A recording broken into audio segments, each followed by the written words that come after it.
Assalamualaikum warahmatullahi wabarakatuh. Halo teman-teman, perkenalkan kami dari kelompok 4. Di sini kami akan menjelaskan materi yang berjudul Konservasi Keanekaragaman Hayati. Sebelum itu, perkenalkan anggota dari kelompok kami. Yang pertama, Ahla Lailatus Ada. Yang kedua, Vela Ayu Wulandari. Yang ketiga, Alfiatur Rahma. Dan yang keempat, yakni Rania Tata Rahma Ananda. Nah, silahkan disimak materi berikut ini ya teman-teman. Enjoy! Keanekaragaman hayati. Apa itu keanekaragaman hayati? Keanekaragaman hayati merupakan keseluruhan gen, spesies, ekosistem pada suatu kawasan. Indonesia merupakan salah satu dari 17 negara yang termasuk dalam negara mega biodiversitas yang sedikitnya memiliki 2/3 dari semua spesies vertebrata dan 3/4 dari semua spesies tumbuhan tinggi di dunia. Mari kita bahas mengenai konservasi keanekaragaman hayati. Poin pertama yang kita bahas yaitu pengertian konservasi keanekaragaman hayati. Nah, konservasi keanekaragaman hayati adalah upaya pengelolaan sumber daya hayati untuk menjamin kelangsungan hidup manusia di masa sekarang dan masa mendatang. Konservasi meliputi 3 hal, yaitu yang pertama perlindungan, berarti melindungi proses ekologis dan sistem penyangga kehidupan. Kemudian yang kedua pelestarian, berarti melestarikan sumber daya alam dan keanekaragaman hayati. Kemudian yang ketiga pemanfaatan, berarti memanfaatkan secara bijaksana sumber daya alam dan lingkungannya. Nah, menurut Undang-Undang Nomor 5 Tahun 1994 mendefinisikan bahwa keanekaragaman hayati sebagai keanekaragaman di antara makhluk hidup dari semua sumber, termasuk di antaranya daratan, lautan, dan ekosistem akuatik lain serta kompleks-kompleks ekologi yang merupakan bagian dari keanekaragamannya. Mencakup keanekaragaman di dalam spesies, antara spesies, dan yaitu contoh bentuk konservasi keanekaragaman hayati.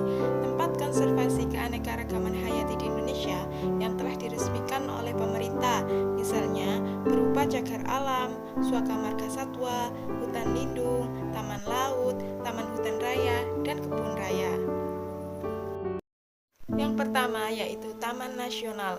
Taman Nasional memiliki fungsi sebagai perlindungan terhadap sistem penyangga dan perlindungan terhadap hewan dan tumbuhan serta pelestarian sumber daya alam. Contohnya yaitu Taman Nasional Gunung Leuser di Aceh, Taman Nasional Komodo di Pulau Komodo, dan Taman Nasional Kepulauan Seribu.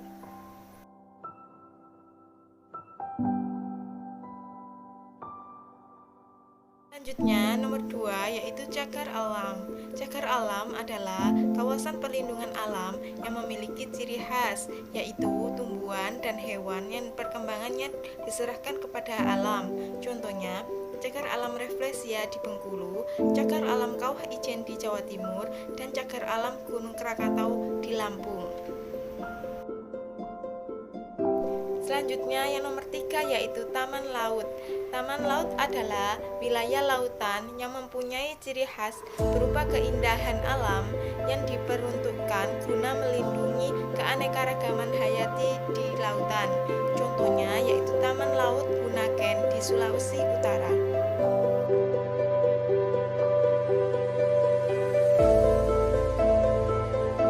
Selanjutnya yaitu kebun raya. Kebun raya adalah kumpulan tumbuh-tumbuhan di suatu tempat dari berbagai daerah untuk tujuan konservasi, ilmu pengetahuan, dan rekreasi. Contohnya yaitu Kebun Raya Bogor, Kebun Raya Kuningan, Kebun Raya Cibodas, Kebun Raya Batu Raden, dan lain-lain.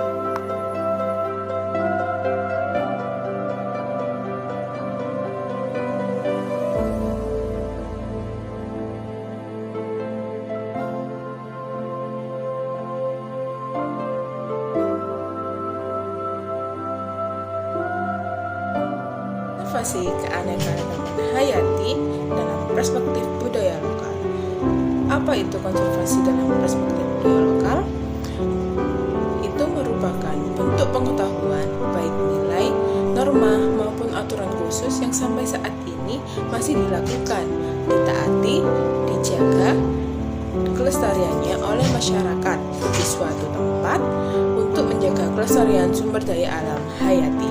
Bahkan, UNESCO menyatakan bahwa kita tidak akan bisa memahami dan mengkonservasi lingkungan alam kita jika kita tidak memahami kebudayaan dari manusia yang ikut membentuk alam tersebut. Seperti contoh dari suku Kajang yang terletak di Kabupaten Bulukumba, Sulawesi Selatan. Mereka mengerti bagaimana mereka harus berinteraksi dengan alam, terutama hutan mereka.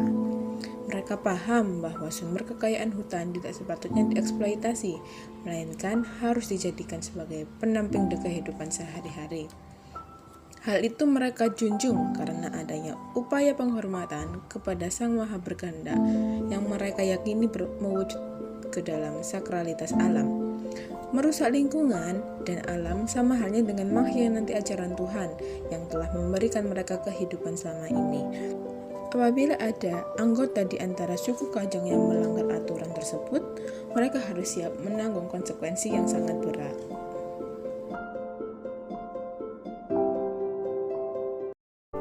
Baik, selanjutnya poin keempat, yaitu menjelaskan tentang nilai konservasi atau yang bisa disebut dengan nilai budaya dan nilai lingkungan, di mana wujud budaya yang muncul yaitu bersifat fisik maupun non-fisik, yaitu sebagai literal maupun simbolisasi. Contoh dalam bentuk-bentuk fisik yaitu seperti yang terlihat pada pesawat darah siring dan adanya alokasi hutan penyangga seperti di Bali, Indonesia. Sedangkan contoh dalam bentuk-bentuk non-fisik yaitu dapat berupa manajemen pengaturan jenis tanaman dan siklus tanam, hingga organisasi adat yang mengelola lanskap alam tersebut, contohnya seperti organisasi Subak di Bali. Sementara bentuk literal yang muncul yaitu seperti pemberian kain berwarna pada pohon besar yang dapat kita jumpai di Bali seperti gambar contoh di samping, di mana dapat diartikan bahwa pohon tersebut tidak dapat ditebang dengan sembarangan.